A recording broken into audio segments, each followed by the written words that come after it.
cicoides, blastomices y penicilio. Dentro de la clasificación, bueno, vamos a clasificar estas levaduras hongos y dimórficos entre primarios y oportunistas. Los primarios van a ser los que llegan principalmente al pulmón, se desarrollan a nivel pulmonar, y los oportunistas, bueno, son los que migran. Dentro de los primarios tenemos la histoplasmosis, la coccidiomicosis, criptococosis, blastomicosis. Y dentro de los oportunistas tenemos el aspergillus, la candidiasis y el mucormicosis. Con respecto a la patogenia en general, bueno, varía según el hongo, pero puede ser por inhalación o diseminación hematológica. Siguiente, por favor. Bueno, los hongos que tocaremos son histoplasmosis. El primer hongo que tocaremos será histoplasmosis. Siguiente, por favor. Siguiente. Bueno, el histoplasmosis está causado por un agente conocido como histoplasmosis capsulatum. En realidad existen otros tipos de agentes, pero aquí en América este es el más común. Este mide entre 2 a 5 micras, por eso es que ingresa hasta los alvéolos por inhalación. Con respecto a la epidemiología, bueno, este agente suele desarrollarse en zonas cálidas donde hay humedad y la tierra es rica en nitrito. Y bueno, se suele encontrar en lo que es en el guano del murciélago y de las palomas más que todo. También es más, los varones tienen tendencia a contraer esta ¿Vamos? ¿Algún patología. problema? Doctor, ¿se escucha? Sí, un poco que se entrecortó. Sigamos. Ah, ok. También los varones adultos tienen el género masculino es un factor de riesgo y que sean mayor de 50 años. Otros factores de riesgo es la ocupación que tienen estas personas, por ejemplo, las personas que viajan, que van a cuevas, que trabajan en edificios abandonados, ya que están expuestos a contraer esta patología. También personas inmunodeprimidos, personas que tengan cáncer o que hayan recibido algún trasplante de algún órgano, ¿no? Entonces podemos ver que este agente es un conidio esférico que presenta espículas, ¿no? Y se puede ver ahí la imagen en una tinción con azul de algodón lactofenol. Siguiente, por favor. Bueno, con respecto a la patología, este, estas esporas ingresan al organismo por inhalación, ¿no? Va a haber una inhalación de conidias, llegan al alveolo intersticio y van a ser fagocitados por los macrófagos. Estos pueden vivir ahí y usan al macrófago como medio de transporte para llegar a la sangre, para así poder diseminarse, ¿no? Ya sea por vía hematógena o por vía linfática. Bueno, si es que no se llegan a diseminar, se quedan a nivel pulmonar. Y bueno, cuando están en vía hematógena, llegan a lo que es el sistema retículo endotelial. De preferencia llegan a lo que es el hígado y el vaso. Y bueno, se van a activar lo que son los linfocitos T, B y van a generar los linfocitos T son los que se encargan de generar una inflamación granulomatosa y así generan lo que es una cicatriz o una microcalcificación que se puede verificar en una radiografía. Y los linfocitos T van a marcar lo que son las inmunoglobulinas M y G cuando al paciente se le realice un método seriológico. Con respecto a la clínica, bueno, esta va a depender tanto de la intensidad de exposición a la que haya estado la persona, la estructura pulmonar, si es que no tiene alguna alteración estructural, y el estado inmunitario, ¿no? Si es inmuno o no suprimido. Ahora, con respecto al paciente, si es inmunocompetente, puede llegar a generar lo que es una histoplasmosis pulmonar aguda. Y en el caso de que tenga alguna alteración, tanto a nivel estructural o tenga un defecto inmune, pues esta enfermedad se va a desarrollar más. Puede llegar a ser una histoplasmosis diseminada. Siguiente, por favor.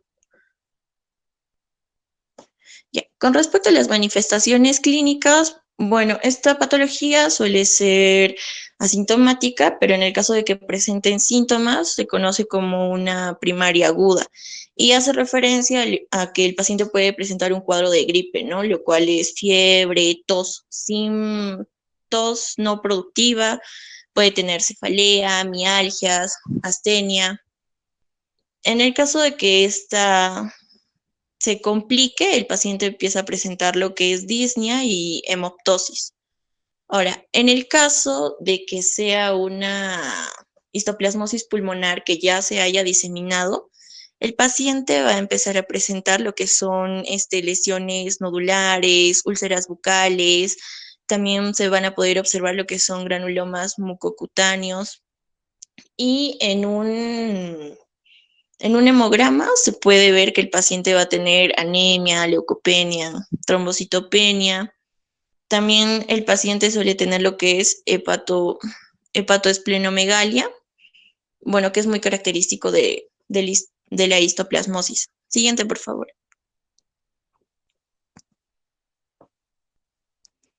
Bueno, con respecto al diagnóstico, vamos a tener las pruebas.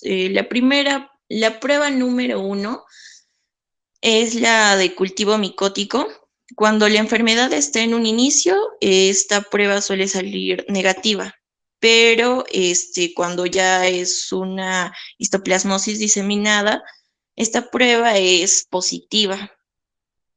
Pero lo malo de esta prueba es que demora en un mes los resultados.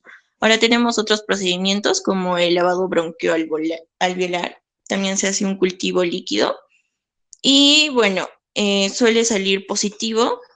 Este es el que nos confirma cuando la histoplasmosis ya está diseminada. En el caso de una histoplasmosis pulmonar que sea aguda, tiene un 50% de probabilidad de que salga positivo o negativo. También se puede realizar lo que es una aspiración medular, una aspiración de la médula ósea en la histoplasmosis diseminada progresiva que nos va a ayudar a confirmar el diagnóstico. También se pueden realizar tinciones citopatológicas, donde se puede llegar a observar las estructuras, ¿no? Se puede llegar a observar lo que son las levaduras, pero ya no se recomiendan tanto estas pruebas. La segunda prueba que se recomienda es la detección de antígenos o seriológico, ya que estos no son invasivos y bueno, este es más rápido que un cultivo. Suele detectar el antígeno con una sensibilidad del 95% en una histoplasmosis diseminada, ¿no? A comparación de una histoplasmosis aguda que tiene una sensibilidad del 80%. Esta se detecta tanto en orina como en suero. En el caso de los pacientes que lleguen a presentar una complicación como una meningitis, pues se extrae el líquido cefalorraquídeo que nos ayuda a confirmar la histoplasmosis diseminada. Y bueno, dentro de los métodos serológicos existen tres. Tenemos lo que es la inmunodifusión o fijación del complemento y también tenemos lo que es la enzimono, un análisis de las enzimas, ¿no? Entonces, vamos a detectar lo que es la inmunoglobulina G y la inmunoglobulina M. Este procedimiento es el número 1 en el caso de los pacientes que son inmunocompetentes, ya que los anticuerpos van a seguir presentes un mes después de que el paciente haya tenido la infección, ¿no? Posinfección. Dentro de los métodos seriológicos, el de enzimas es el más recomendado ya que es el más rápido. Y bueno, con este método también se controlan los cambios y las concentraciones de los anticuerpos en el paciente. Bueno, siguiente, por favor.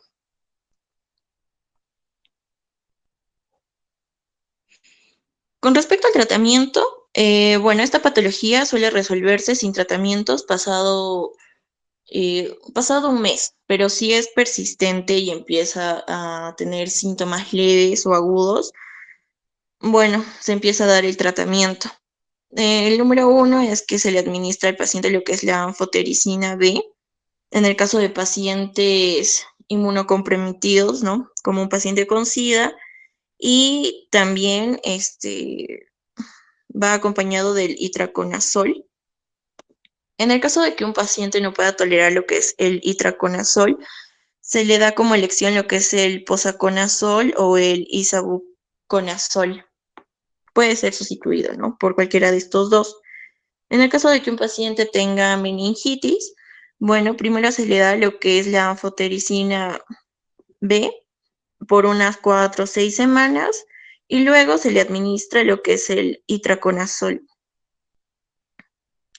Bueno, aquí podemos observar una tabla donde hay ciertas pruebas diagnósticas específicas y recomendaciones para el tratamiento con respecto a cómo va la patología, ¿no? Evolucionando, si esta es crónica, si esta es diseminada, si llegó al sistema nervioso central. En el caso de que sea una neumopatía aguda, moderado o grave, o sin mejoría para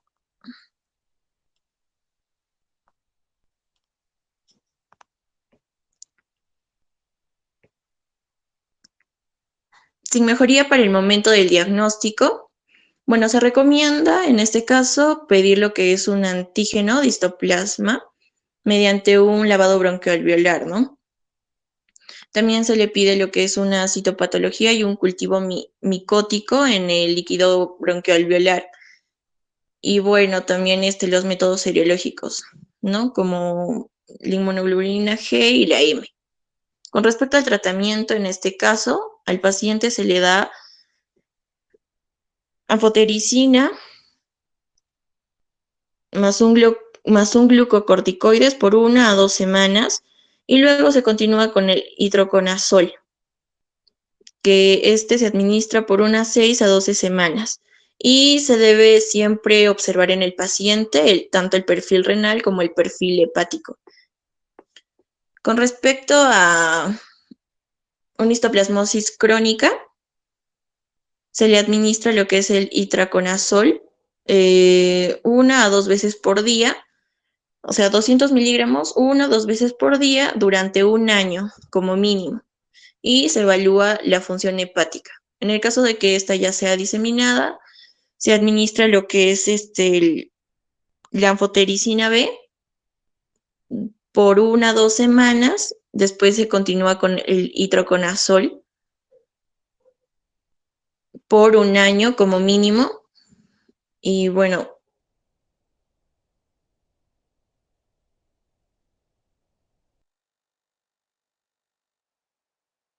en el último, que sería el sistema nervioso central, se le administra lo que es la anfotericina B durante 4 o 6 semanas y se continúa con el hidroconazol durante un año también, como mínimo.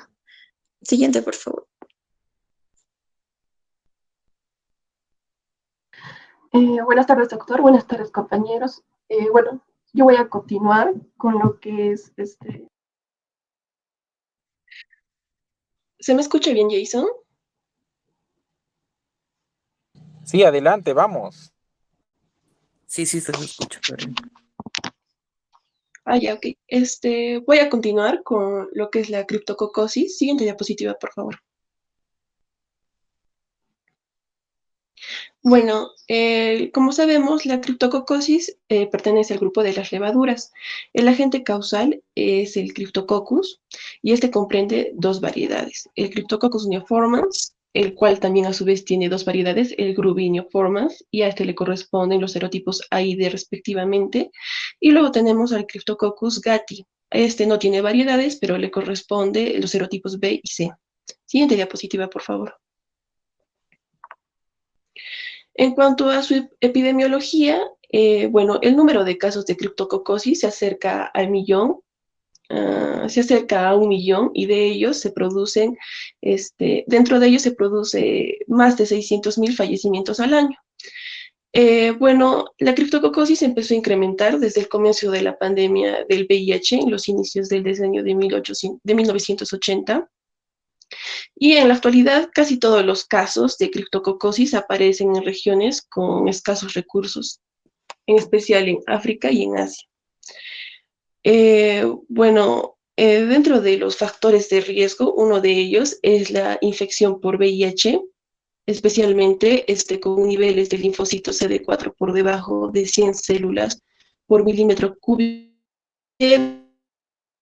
dominando el cuadro clínico la afección del sistema nervioso central sobre todo. Otro factor de riesgo son estados de inmunosupresión, como las enfermedades pulmonares crónicas, pacientes con corticoterapia prolongada o receptores de trasplante de órgano sólido.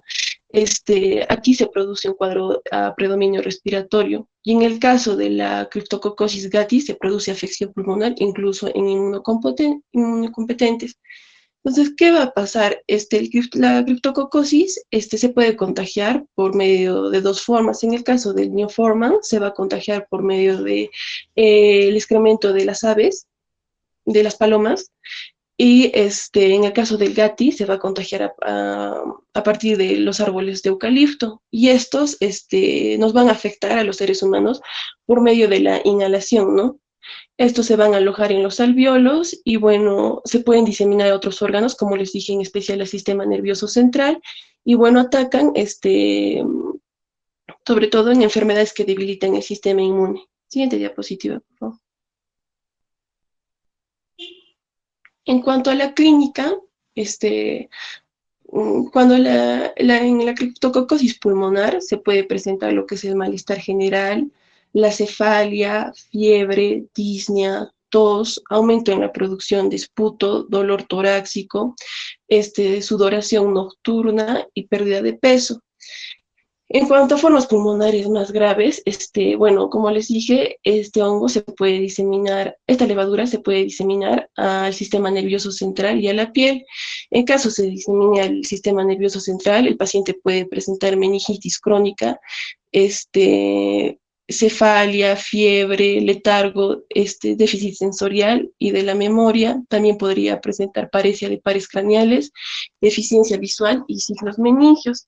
Y también puede afectar o no el lado cutáneo. Pueden presentarse lesiones cutáneas, son variables, ¿no? Pueden ser pápulas, placas, púrpura, vesículas o lesiones semejantes a tumores y exantemas. A menudo, la criptococosis tiene una evolución lenta. El paciente no siempre llega a dar cuenta, ¿no? Y se asocia con antecedentes de enfermedades como cánceres, diabetes y tuberculosis. Siguiente diapositiva, por favor. En cuanto al diagnóstico, bueno, en lo que es la radiología torácica, vamos a observar patrones radiológicos para darnos cuenta si el paciente padece, ¿no?, de esto. Se puede presentar masas, consolidación, infiltrados reticulonodulares difusos, adenopatías torácicas, y el derrame o cavitación es excepcional, ¿no? También al paciente se le debe pedir un cultivo para, digamos, tinción con tinta china del sedimento del LCR, y también podemos pedirle determinación del antígeno capsular en sangre y LCR. Siguiente diapositiva, por favor. En cuanto al tratamiento, bueno, en lo esencial tenemos que ver primero, debemos considerar el sitio de la infección y el estado inmunitario del hospedador cuando se elige el tratamiento para la criptococosis. La enfermedad tiene dos patrones generales de manifestaciones: la criptococosis pulmonar sin evidencia de diseminación extrapulmonar y la criptococosis extrapulmonar sistémica con o sin meningoencefalitis. Perdón. Bueno, para la criptococosis pulmonar para individuos con buena respuesta inmunitaria, el tratamiento sería fluconazol de 200 a 400 miligramos al día durante 3 a 6 meses.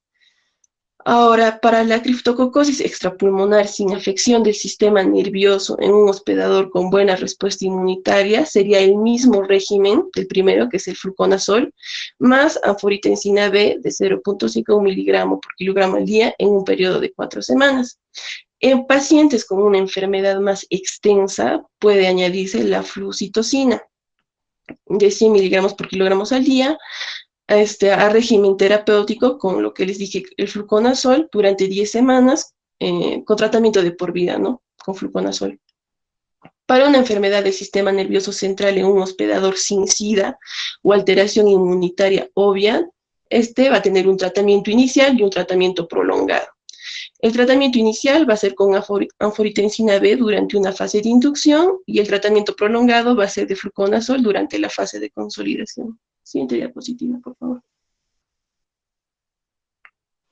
Para la meningoencefalitis criptocócica sin inmunodepresión concomitante, el tratamiento sería anforitensina B más flucitosina por día por 6 a 10 semanas. Y otro método sería la anforitensina B más flucitosina al día por 2 semanas y más tarde el fluconazol por al menos 10 semanas.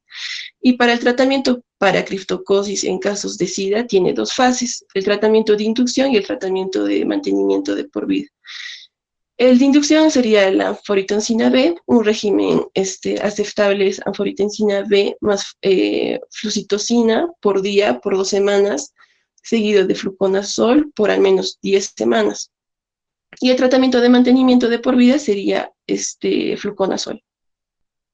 Siguiente diapositiva. Bueno, las preparaciones lipídicas de anforitensina B pueden sustituirse con Doctora, disculpa, es que esto va a usar bastantes anfotericina B. Tratemos de pronunciar bien. Anfotericina B. Está bien cortito. Bueno, en cuanto a las preparaciones lipídicas de anfotericina B, pueden sustituirse con desoxicolato de anfotericina B en pacientes con daño renal. Los compuestos triazólicos, como el boriconazol y el posaconazol, también muestran una gran actividad contra especies de criptococos y al parecer tienen una alta eficacia. Una alta eficacia también, ¿no? Pero... y eso, siguiente diapositiva.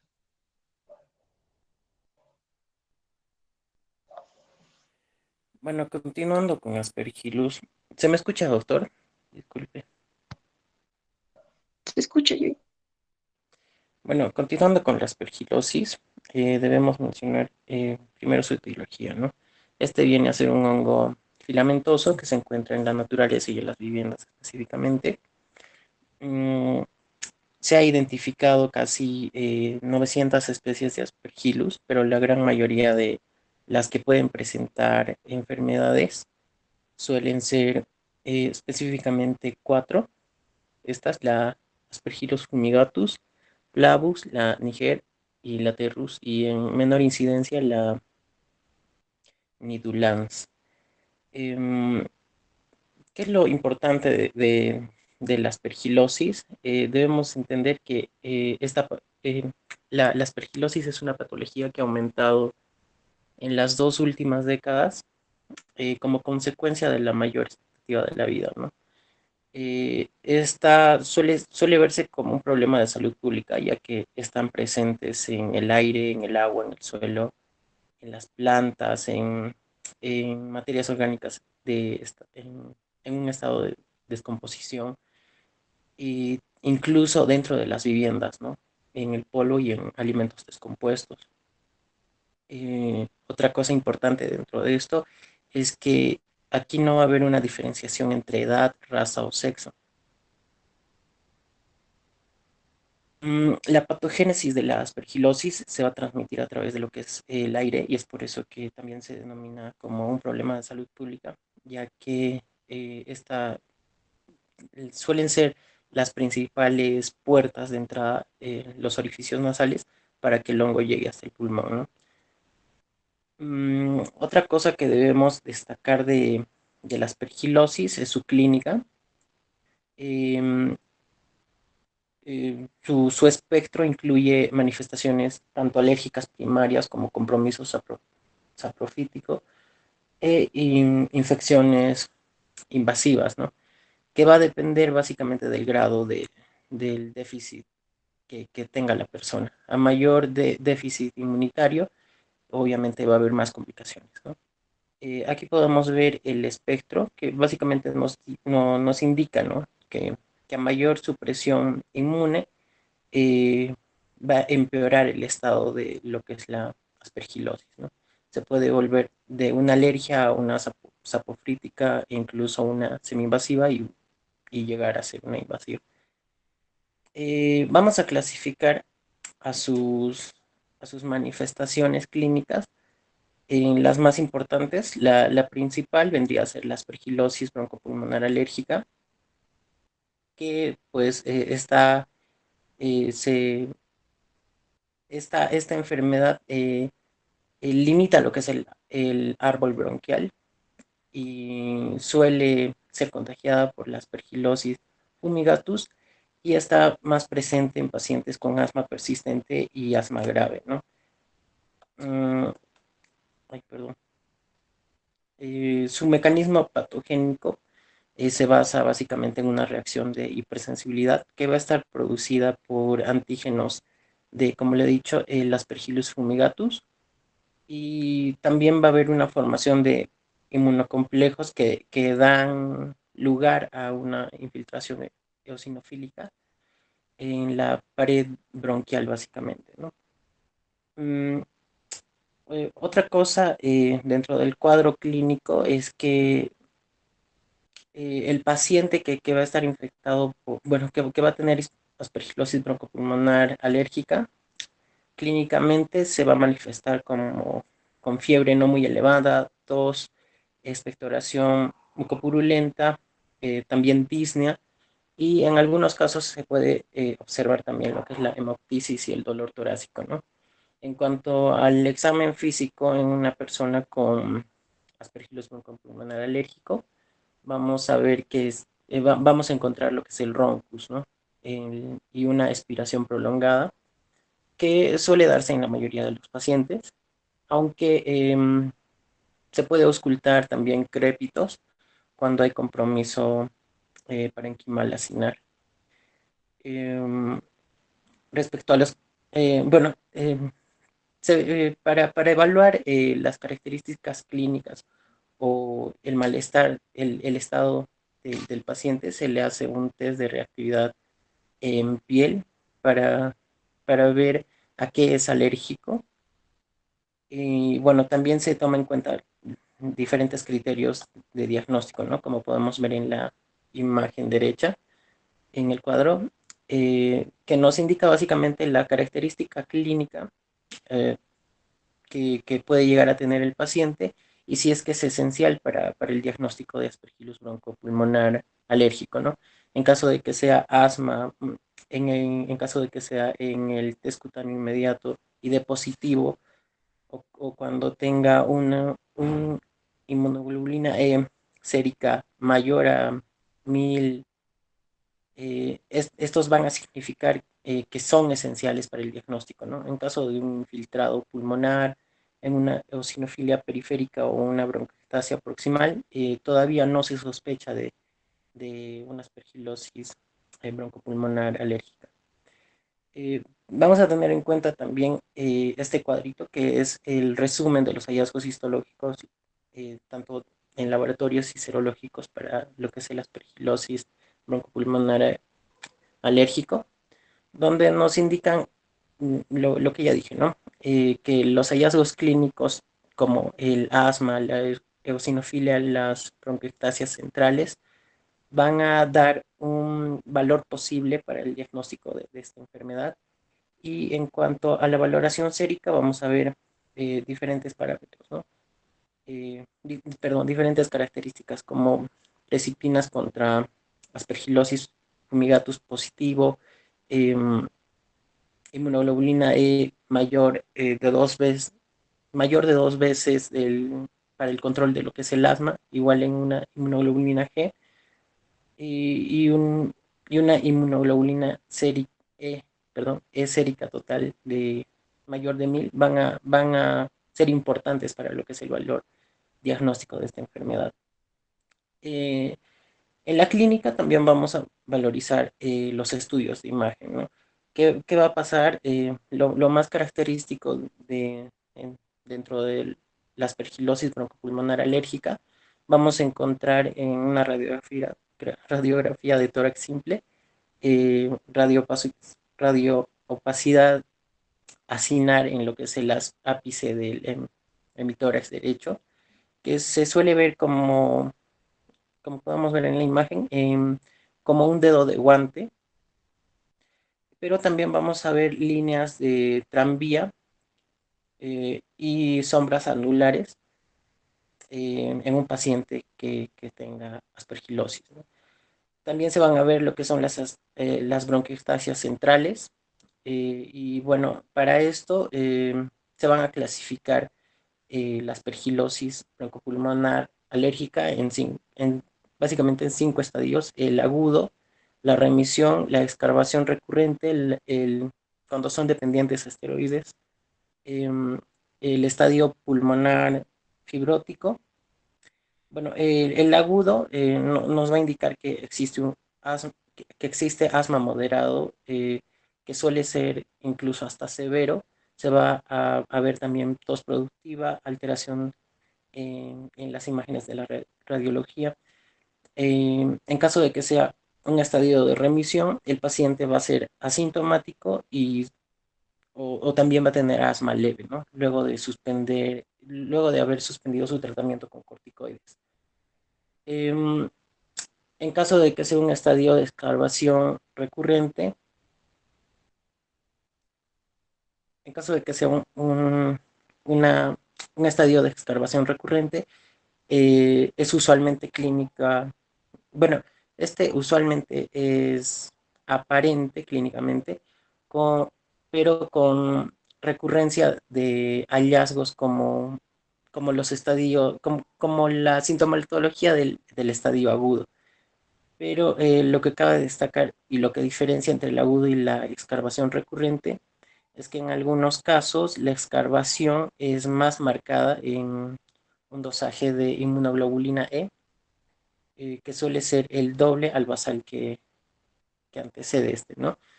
Em, en caso de que sea un estadio dependiente de esteroides, esta enfermedad puede llegar a estar en cualquier estadio, pero está marcada dentro de las excavaciones asmáticas y también alteraciones radiológicas o el incremento de la inmunoglobulina E.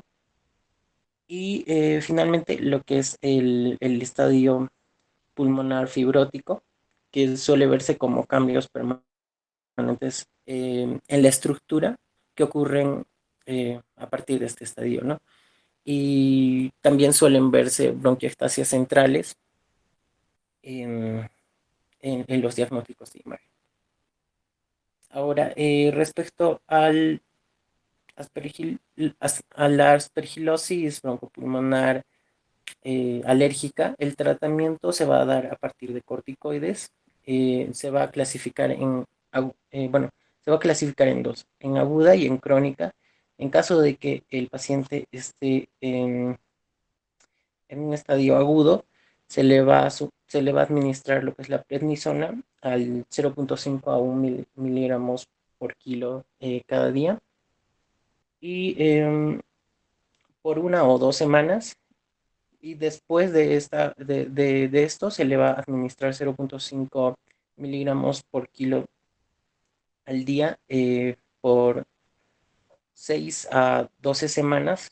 Posteriormente se va a regular lo que es el control de los síntomas y, y después se le va a retirar el tratamiento, ¿no?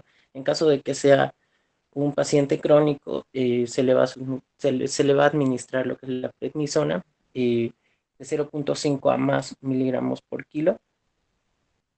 No, perdón, de 7,5 a más miligramos al día, perdón. Y también existen otro tipo de tratamientos que se dan con el itraconazol, que suele darse en dosis de 100 miligramos cada 2 veces al día, indicado obviamente en pacientes que tienen recaídas o suelen ser dependientes a corticoides, ¿no?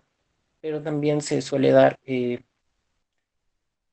betagonistas y corticoides inhalados. Otra de las manifestaciones de lo que es la aspergilosis es la aspergiloma, que suele ser la más frecuente y la más conocida dentro de todas sus clasificaciones, y se da como resultado de la colonización de una cavidad existente desvitalizada, ¿no? Eh, Suele comprometerse en condiciones pulmonares asociadas como tuberculosis, quistes bronquial, abscesos, abestosis en pacientes que tengan un estado de inmunodepresión marcada, como en pacientes de VIH. Las características clínicas del aspergiloma, los pacientes suelen ser asintomáticos, pero dentro de las características clínicas que pueden presentar está la hemoptisis en un 50-80% de los pacientes que suelen estar con aspergiloma. Se suele presentar lo que es la hemoptisis y suele verse lo que es la hemoptoica intermitente o también una hemoptisis masiva. También se suele ver lo que es la tos, el dolor torácico y la disnea. Como factores de riesgo para el aspergiloma suelen verse múltiples aspergilomas, el aspergiloma de gran tamaño, la inmunosupresión, pacientes con VIH o alguna otra enfermedad autoinmune, eh, la sarcoidosis, el incremento de lo que es la inmunoglobulina G para el aspergillus. Y bueno, básicamente el diagnóstico se da a través de...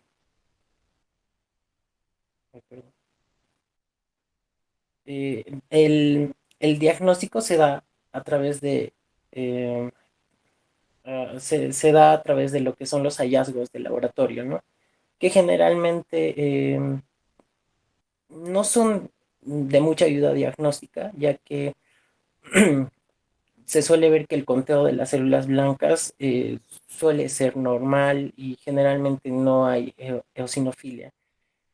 Pero dentro de los hallazgos en el laboratorio y los exámenes que se suelen hacer es el cultivo del esputo, que resulta positivo en más de la mitad de los pacientes que llegan a hacerse este cultivo, pero el resultado puede ser útil para sugerir qué tipo de hongo es el responsable del- de la, de la infección fúngica que tiene, ¿no? Que puede afectar la elección para la terapia de este paciente. Em, Ahora, respecto a los resultados de imagen que podemos encontrar dentro de la aspergiloma, vamos a ver una lesión cavitaria en ápice de hemitórax derecho con formación de tumoración fúngica intraluminal y fístula de bronquio principal derecho en un paciente con, con leucemia, ¿no? Otra de las características que se suelen ver dentro de los estudios de imagen suelen ser las lesiones cavitarias con formación de tumoración fúngica intraluminal que están marcadas, bueno, que están señaladas con las flechas rojas, ¿no? Ahora, el tratamiento para el aspergiloma suele ser la cirugía y bueno, este suele ser un tratamiento definitivo y pero suele estar asociada a una alta morbilidad y a una alta mortalidad, ¿no? Que es más del 25%. Se suelen presentar complicaciones postoperatorias como hemorragia, fístulas y empiema, ¿no? En la imagen podemos ver un espécimen quirúrgico que donde podemos ver las bolas fúngicas múltiples regulares en cavidades de lo que es el pulmón, ¿no? Otro tipo de tratamiento que se suele dar para el aspergiloma o que se suele hacer es la instalación intracavitaria antimicótica, que está indicado en pacientes con déficit eh, pul- funcional pulmonar severo y de alto riesgo quirúrgico. Eh, bueno, esto principalmente para valorizar que el paciente no llegue a complicarse y no necesiten de una cirugía, ¿no? Otro tratamiento es la embolización arterial bronquial y los azoles, principalmente el itraconazol, al dos- en una dosificación de 200 a 400 miligramos por día por 6 a 18 meses, y también se suele tomar la radioterapia como tratamiento para el aspergiloma. Bueno, otro tipo de manifestación de la aspergilosis es la necrotizante crónica, que suele ser semi-invasiva, y esta se presenta en pacientes con morbilidades o bueno, como en pacientes que estén en edad avanzada, mayores de 65 años, perdón, pacientes que tengan enfermedades pulmonares ya diagnosticadas, y pacientes que obviamente tengan una inmunodepresión ya diagnosticada, o sea, en pacientes que tengan que estén inmunocomprometidos en grado leve, ¿no? Las características clínicas que se suelen ver en la aspergilosis necrotizante crónica suelen ser la disnea, la tos productiva, la fiebre y síntomas constitucionales que suelen relacionarse al peso, ¿no? Radiológicamente vamos a ver diferentes, bueno, se van a evidenciar áreas de consolidación, ya sea con o sin cavitación o engrosamiento pleural, que, bueno, en la imagen podemos ver, en la imagen A vamos a ver áreas de consolidación bilateral con cavitaciones asociadas a los lóbulos superiores, ¿no? Y en la imagen B vamos a ver una lesión cavitaria irregular con bordes regulares de color marrón y material necrótico, ¿no? Ahora, va a existir otro tipo de clasificación, esta ya un poco más grave, que es la aspergilosis pulmonar invasora. Esta suele incrementarse con mayores grados en pacientes con inmunodepresión y suele clasificarse en dos, en aguda y subaguda. Aguda cuando es menor o igual a un mes de evolución, y subaguda cuando es menor o igual a 3 meses de evolución. Los factores de riesgo que van a comprometer a la aspergilosis pulmonar invasora van a ser bueno, van a ser las que vemos en, en el cuadro, ¿no?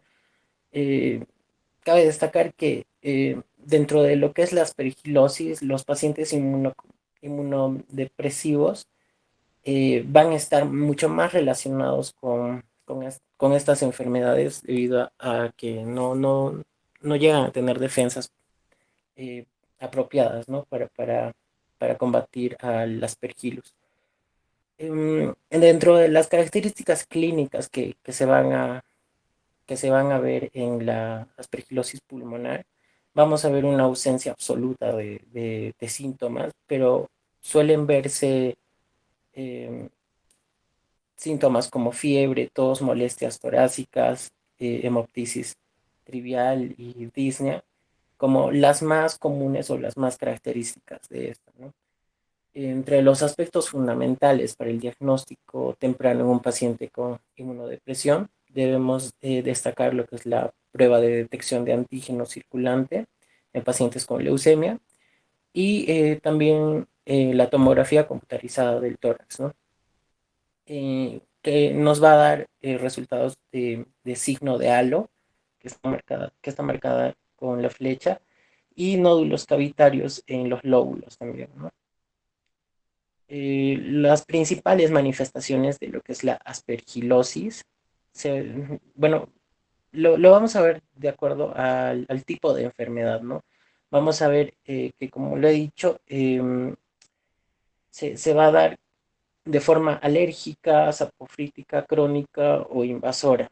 Esta va a afectar a diferentes órganos, ya sean los pulmones, los senos paranasales, el encéfalo, la piel, el corazón, los ojos, ¿no? Mm, bueno, respecto al diagnóstico de imágenes, también vamos a encontrar lo que es el signo del halo alrededor de lo que es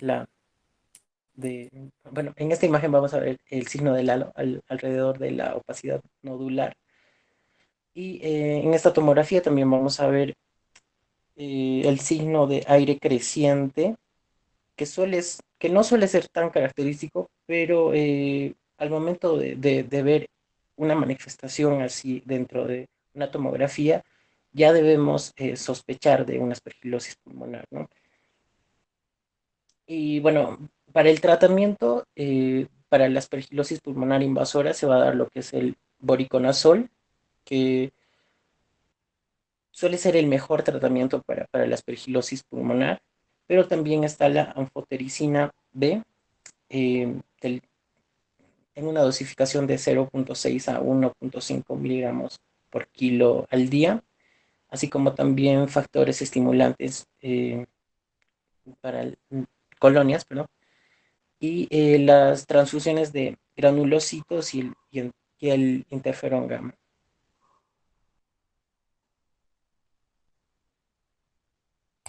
Bueno, continuando, ahora vamos a hablar de la coccidioidomicosis. Siguiente, por favor.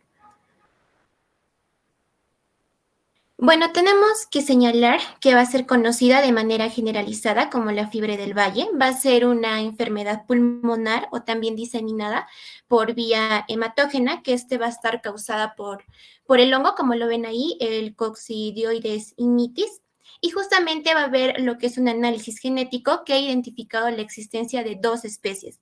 La primera va a ser la que lo que mencioné, y que es el initis, y la segunda va a ser la posadacia, que aunque van a ser casi idénticos en lo que respecta a su enfermedad clínica y también donde se van a originar, se van a manifestar como una infección asintomática, benigna o una infección respiratoria autolimitada.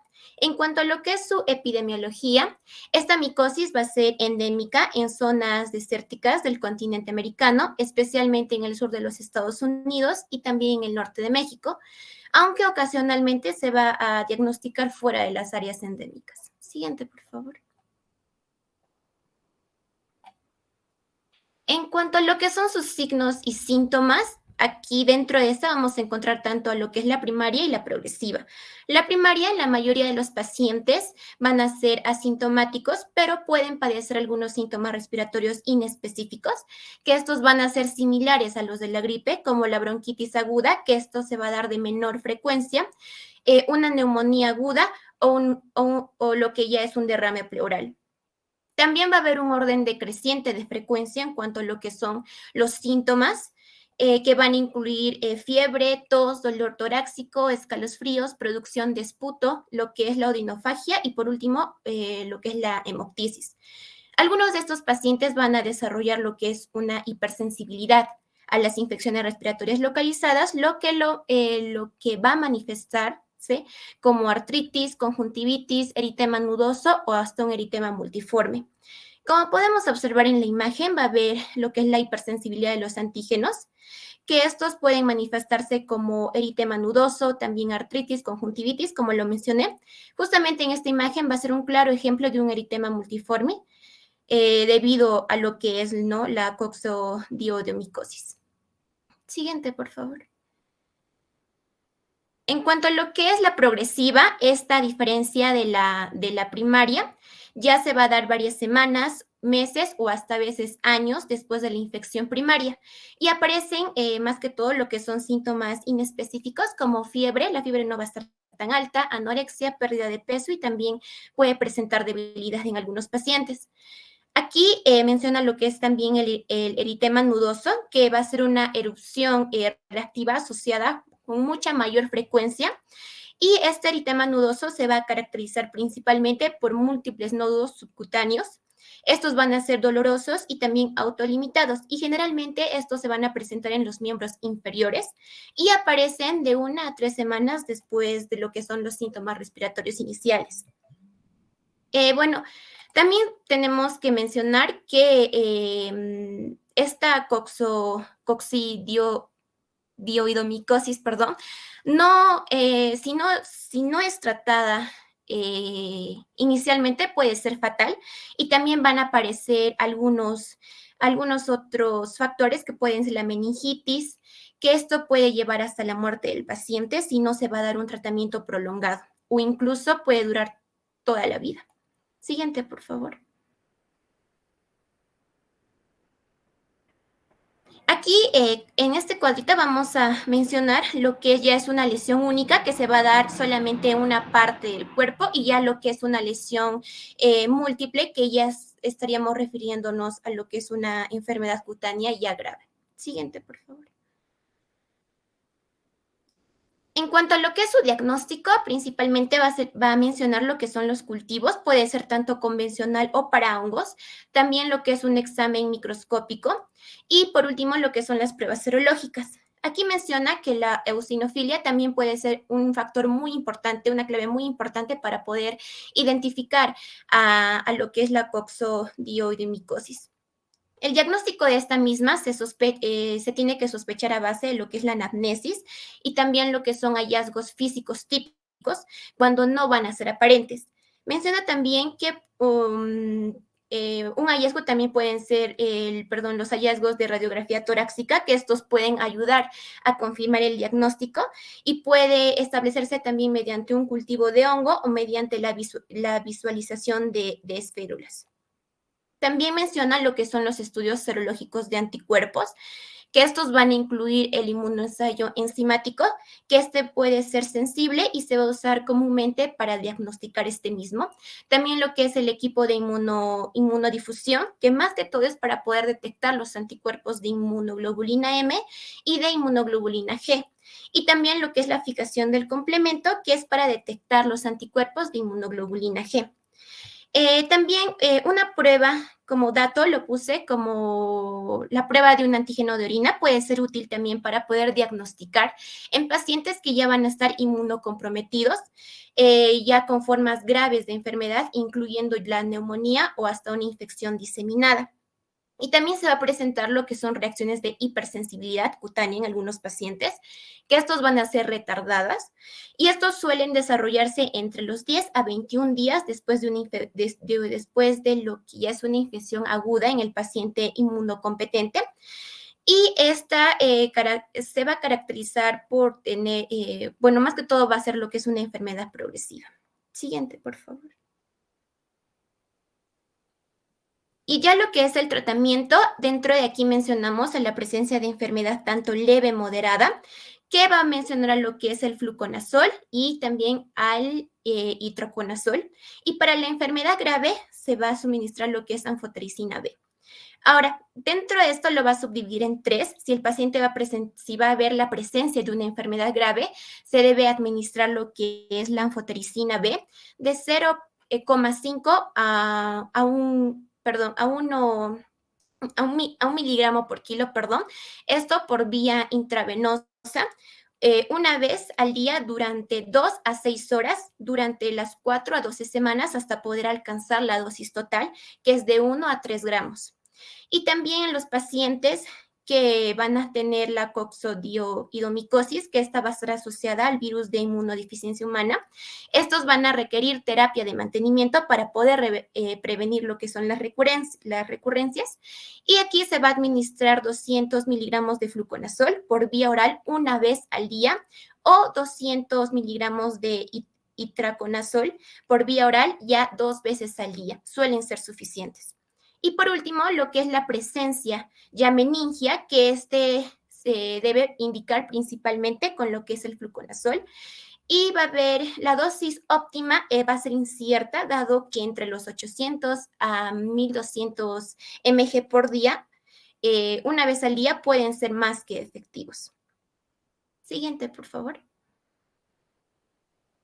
Bueno, aquí también va a hablar sobre el tratamiento de esta misma, que va a mencionar lo que es el tipo de enfermedad, si se va a dar un nódulo pulmonar asintomático, su tratamiento preferente no sería ninguno. La cavidad pulmonar solitaria, en su tratamiento puede ser la recesión con persistencia durante más de un año, y las alternativas llegarían a ser el itraconazol y el fluconazol. Ahora, si se presenta una neumonía fibrocavitaria crónica, en su tratamiento sería el itraconazol y el fluconazol, y en alternativas ya sería la anfotericina B. Ahora, en una neumonía aguda, si no hay factores de riesgo, el tratamiento de igual manera sería el itraconazol y el fluconazol, y las alternativas ya sería la observación del paciente. También tenemos que ver en el otro cuadrito que se va a tratar de lo que son los factores de riesgo de enfermedad grave o avance rápido o tal vez infiltrados pulmonares difusos, que su tratamiento sería la anfotericina B, y en sus alternativas sería cambiar a itraconazol o al fluconazol después de 2 a 3 meses si mejora el estado del paciente. Y por último, lo que es una diseminación crónica, que su tratamiento sería el itraconazol o el fluconazol, y en las alternativas sería la anfotericina B. Y en la meningitis ya estaríamos dando de tratamiento el fluconazol, y en las alternativas anfotericina B. Dentro de este cuadro menciona también algunos aspectos en cuanto a lo que es el itraconazol, que este se va a administrar por vía oral en dosis de 200 miligramos 2 veces al día, y el fluconazol también por vía oral de 400 miligramos por día. Ahora, la anfotericina B se da en dosis de 0,5 a 0,7 miligramos por kilo por día o en presentación lipídica. Y también va a intervenir algunos factores de riesgos que van a ser infección por el virus de VIH, trasplante de órganos o tratamiento con glucocorticoides en dosis altas. Y aún no se ha dilucidado exactamente cuál sería la duración óptima del tratamiento contra la infección diseminada aguda, pero probablemente sea necesario administrarlo durante toda la vida de los pacientes que van a ser inmunodeficientes o inmunosuficientes. Y por último, en los pacientes en quienes fracasa el fluconazol en dosis de 400 miligramos, esta puede aumentarse hasta 600 u 800 miligramos por día, y se recomienda el tratamiento de por vida en caso de una meningitis. Siguiente, por favor.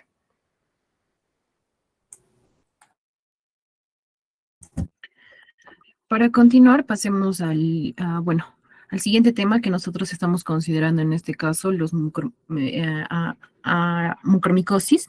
Recordemos que al iniciar la exposición, ¿no? Hemos visto que hay diversos agentes patógenos, entre los cuales teníamos levaduras, moho y los dimórficos.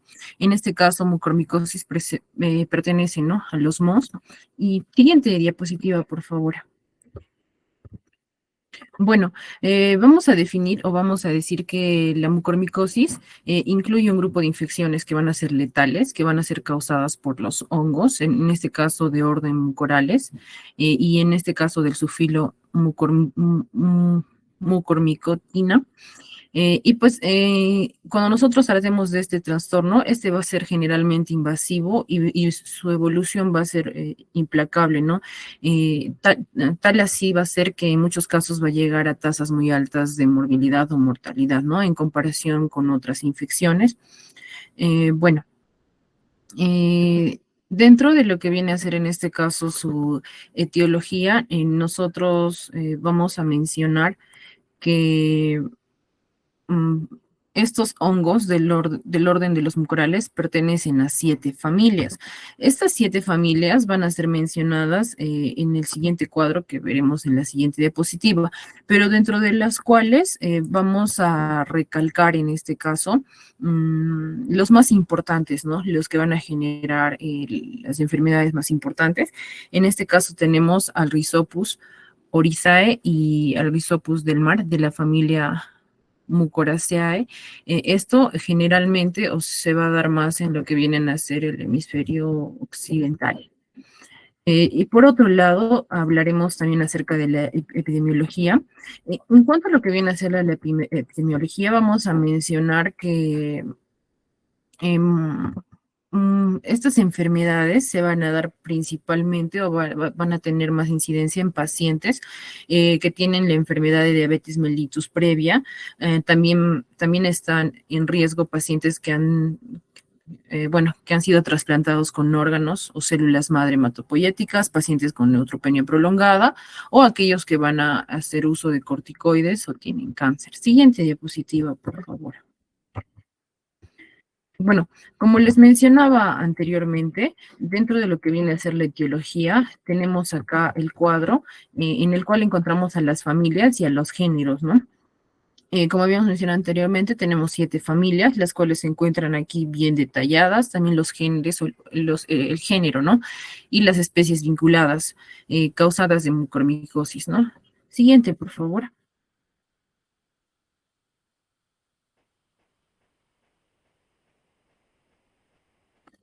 Bueno, dentro de existe un tema acá muy importante, el cual va a relacionar la mucormicosis con el COVID-19, ¿no? Vamos a ver que hay una sobreinfección importante o ha habido muchos estudios en los cuales se ha dado esta sobreinfección de mucormicosis en pacientes con COVID-19. En la cual se hace una comparación que dice que en pacientes con COVID-19 va a ser 70 veces más elevada en comparación, ¿no?, con el resto del mundo. Esto también aumenta el riesgo en pacientes con diabetes mellitus o usos de corticoides. Y pues vamos a ver que durante la pandemia el 30% de los casos de mucormicosis van a ocurrir en pacientes no infectados. En este caso tendríamos un 70% restantes que incluirían a los pacientes que han sido infectados con mucormicosis, pero que previamente tenían COVID-19. Siguiente, por favor. Bueno, para continuar hablaremos acerca de las manifestaciones clínicas. Dentro de las manifestaciones clínicas hay que mencionar que existe una clasificación de mucormicosis, ¿no? En este caso que se va a dividir en 5 categorías clínicas. Como podemos apreciar en imagen, vamos a tener a las rinoórbitocerebrales, las pulmonares, las cutáneas, gastrointestinales y las diseminadas. Debemos recordar acá que para esta enfermedad existe o la infección se puede dar en cualquier parte del cuerpo, ¿no? No solo las 5 mencionadas anteriormente. Entonces, comenzaremos con las manifestaciones clínicas. Primero tenemos a la enfermedad rinoórbitocerebral. Tenemos que recordar que esta es la más común, ¿no? Es la más común, que generalmente se va a dar en diabéticos, y los síntomas iniciales pueden incluir, ¿no?, dolor ocular o facial y también insensibilidad facial. Puede darse también lo que es la congestión conjuntival, visión borrosa. Adicionalmente, también se pueden apreciar manifestaciones cutáneas alrededor de los ojos. Estas van a ser agudas y en muchos de los casos de color rojo brillante. Entonces, ¿pero qué va a pasar en este caso cuando no se va a dar tratamiento y dejamos pues que se dé la historia natural de la enfermedad?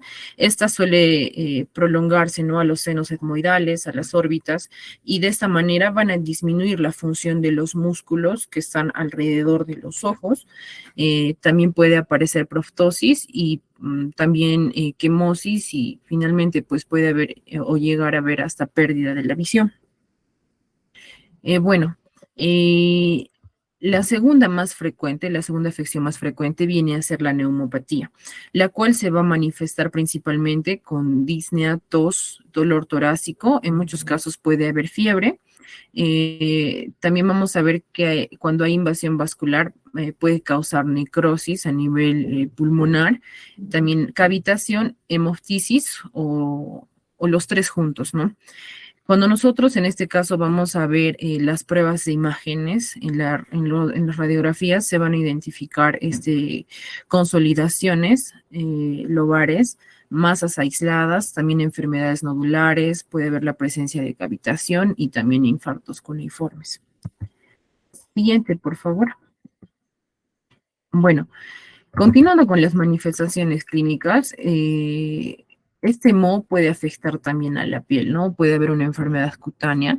Entonces, este va a ser, pues, de diseminación hematógena y muchas veces puede llegar a ser invasiva y no solamente llega a afectar a la piel, sino también penetrar a ciertos músculos, aponeurosis o incluso, si esto no va a ser tratado, puede llegar a penetrar hasta los huesos, ¿no? Como habíamos mencionado, es de diseminación hematógena y pues muchas de estas lesiones necróticas al ir invadiendo pues capas de la piel, llegar a invadir músculo y así pueden llegar a ser muy mortales. En el siguiente punto tenemos a la enfermedad gastrointestinal. Bueno, esta enfermedad gastrointestinal, según los índices y las tasas, vamos a ver que se va a dar más en prematuros, ¿no? Y principalmente en prematuros con enterocolitis necrosante.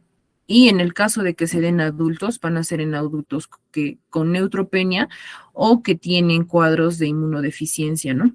Dentro de ello, los signos más comunes o los síntomas más comunes van a ser el dolor, distensión abdominal, presencia de náuseas y vómitos, hemorragias del tubo digestivo que también pueden ser frecuentes y pues se van a identificar acá masas fungosas cuando el paciente se someta a una endoscopía. Y por último tenemos formas diseminadas diversas de la enfermedad. Recordemos que habíamos dicho que pues este moho no solamente afecta a los órganos ya mencionados anteriormente, sino puede estar en cualquier parte del cuerpo, dentro de las cuales vamos a incluir los huesos, el mediastino, tráquea, riñones, peritoneo, la piel del cuero cabelludo y pues incluso en los dientes. Siguiente, por favor. Rápidamente dentro del diagnóstico vamos a ver que al estar hablando de un hongo, en este caso requerimos un cultivo, ¿no? Un cultivo del material en un sitio estéril. En muchos casos también se puede realizar la aspiración con aguja, realizar una biopsia. En el caso de la neumopatía se puede realizar el diagnóstico también con la succión del líquido pleural y pruebas histopatológicas. Bueno, acá mencionaremos que la biopsia con un estudio histopatológico es la modalidad más sensible y específica para llegar al diagnóstico definitivo, dentro de las cuales podemos ver dos cortes histológicos donde se aprecia el moho. Vamos a ver que los cultivos son positivos en menos del 50% en los casos de mucormicosis, y pues vamos a ver que este tipo de moho tiene alta exigencia nutricional, ¿no? Y tienden a proliferar rápidamente de 48 a 96 horas en los medios de cultivo. Siguiente, por favor. Para finalizar, hablaremos del tratamiento. Cuando nosotros hablamos del tratamiento de la mucormicosis, tenemos 4 principios generales. El primero nos menciona sobre un inicio temprano del tratamiento. Otro nos habla del desbridamiento quirúrgico de las zonas o las áreas que estén afectadas. Después la corrección rápida de los factores de riesgo subyacentes y en muchos de los casos de esta enfermedad vamos a ver que si se deja avanzar la enfermedad llegan a un cáncer, entonces hablamos de tratar el cáncer subyacente. Como habíamos hablado que muchas de las personas predisponentes o con mayor riesgo de contraer esta enfermedad son las personas diabéticas o con uso de corticoides, lo que se tiene que hacer es rápidamente tratar de corregir la hiperglucemia del paciente y la acidosis, ¿no? Porque si es que nuestro paciente llega a una acidosis diabética, está más propenso aún. También cuando hay sobrecarga de hierro, entonces debemos corregir la sobrecarga de hierro y reducir las dosis de corticosteroides. Vamos a ver que la mucormicosis no se va a erradicar, es decir, no va a desaparecer por completo hasta que se restablezca la inmunidad en el paciente, porque hemos visto que los pacientes que en este caso están más propensos son inmunodeprimidos, entonces siempre se tiene que buscar restablecer esa inmunidad en el paciente y tratar rápidamente el cáncer subyacente, no administrar quimioterapia o trasplante o lo que se requiera en el caso. Siguiente, por favor. Bueno, dentro de eso vamos a ver que sí existe un tratamiento antimicótico en el cual o lo que se va a usar principalmente son los poliénicos antimicóticos, ¿no? Esto, pues, excepto en el caso de pacientes con funciones inmunitarias normales, y pues La dosis en adultos, así como también en niños, va a ser de 1 miligramo por kilo de peso al día.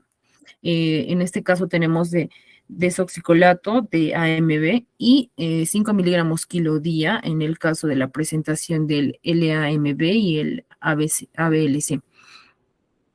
Bueno, dentro de ello vamos a ver que al usar estos medicamentos se ha apreciado mejoras en las cifras de supervivencia cuando se hizo estudios en ratones, ¿no? Que tenían una mucormicosis diseminada. Bueno, vamos a ver que estas van a combatir con lo que es la virulencia del hongo y también ayudan a aplacar la necrosis y destrucción de los tejidos, ¿no? Cuando hay una invasión por dicho organismo. Bueno, y es importante pues hacer o continuar con el uso de estos antimicóticos hasta que haya una resolución de los signos y síntomas clínicos propios de la infección que se han mencionado anteriormente, ¿no? Y sobre todo cuando haya corrección de la inmunodeficiencia básica. Siguiente, por favor.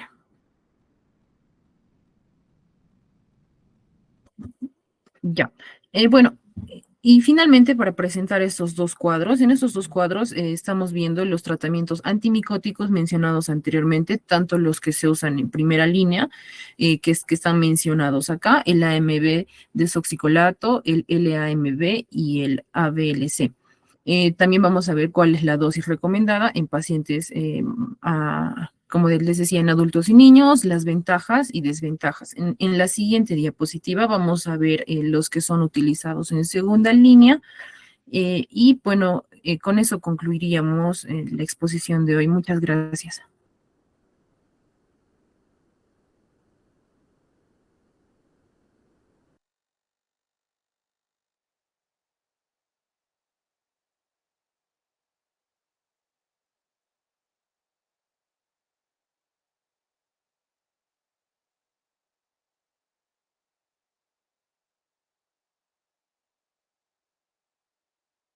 Ya chicos, muy bien. ¿Alguna pregunta, un comentario, por favor?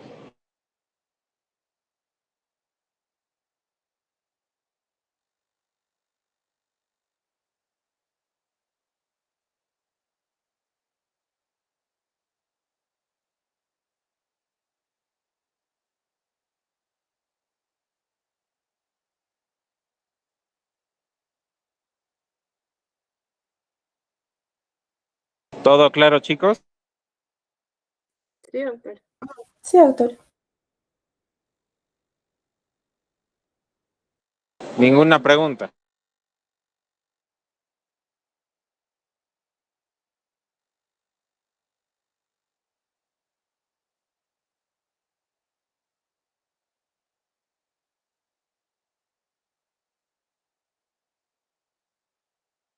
Y a ver, para el grupo expositor, una pregunta clásica, recalcar cuál es la micosis, ¿no? Que al microscopio se va a ver como un timón de barco.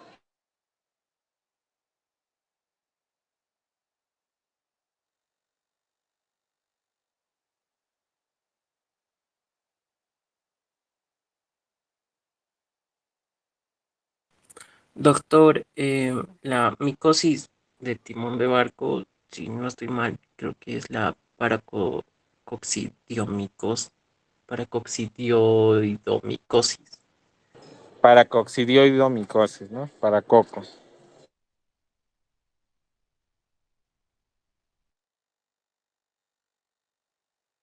Sí, doctor.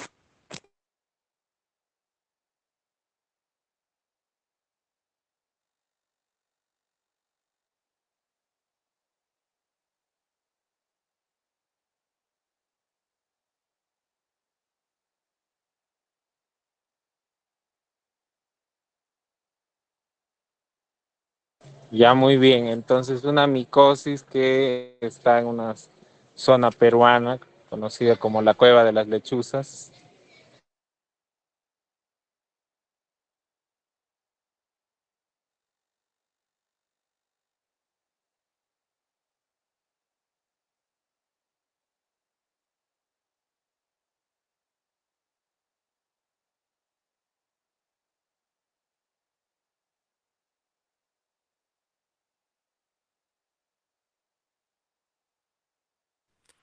Doctor, es el histoplasma capsulatum. Histoplasma capsulatum.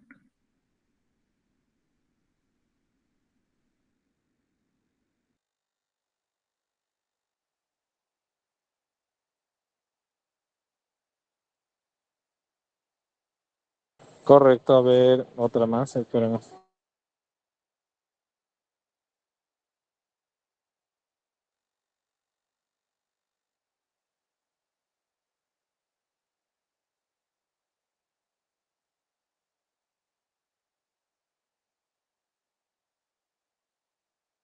Doctor, buenas tardes. Yo quisiera hacer una pregunta, por favor.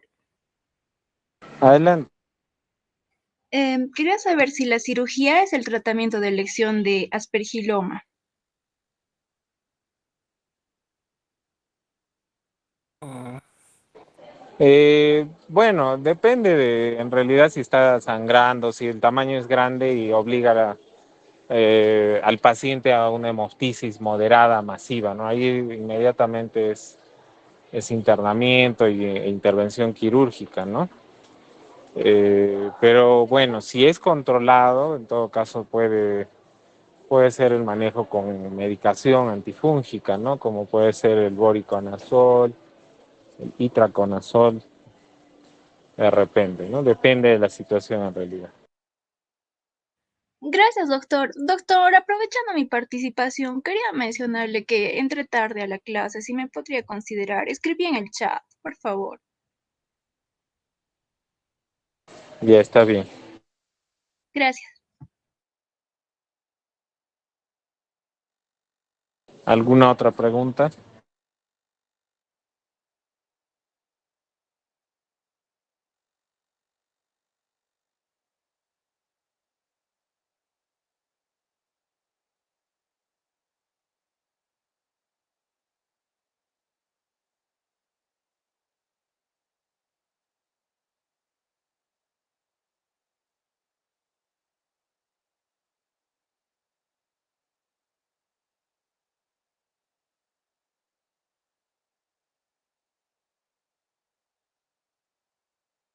Doctor, ¿puedo hacer otra pregunta?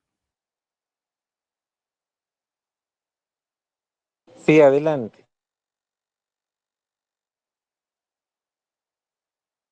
¿Qué micosis es la que puede cursar con un derrame pleural?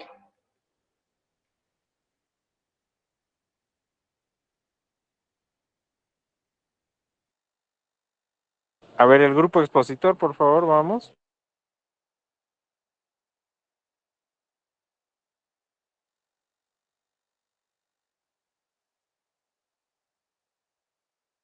Podría ser Doctor, la criptococosis, una de ellas. doctor, podría ser la histoplasmosis la que podría cursar como derrame pleural y posteriormente también una micosis endémica, ¿no?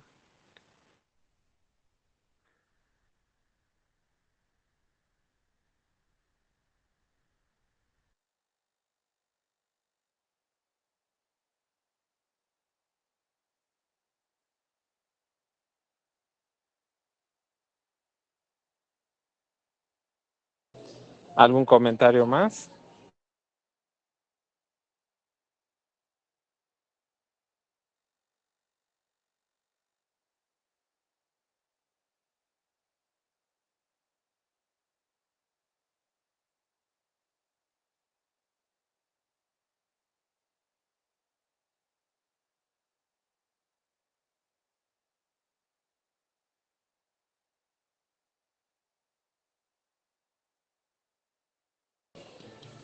Claro, todo, chicos.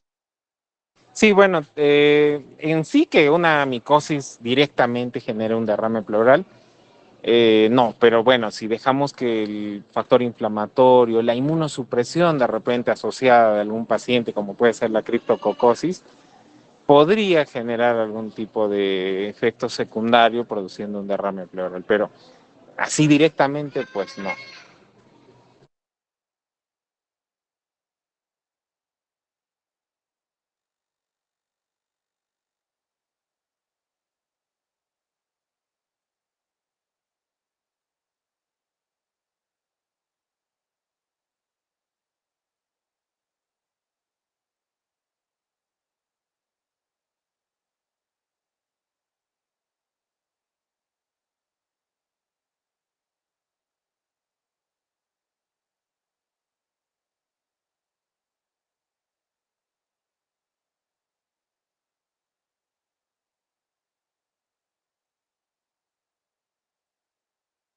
¿Alguna otra pregunta, chicos?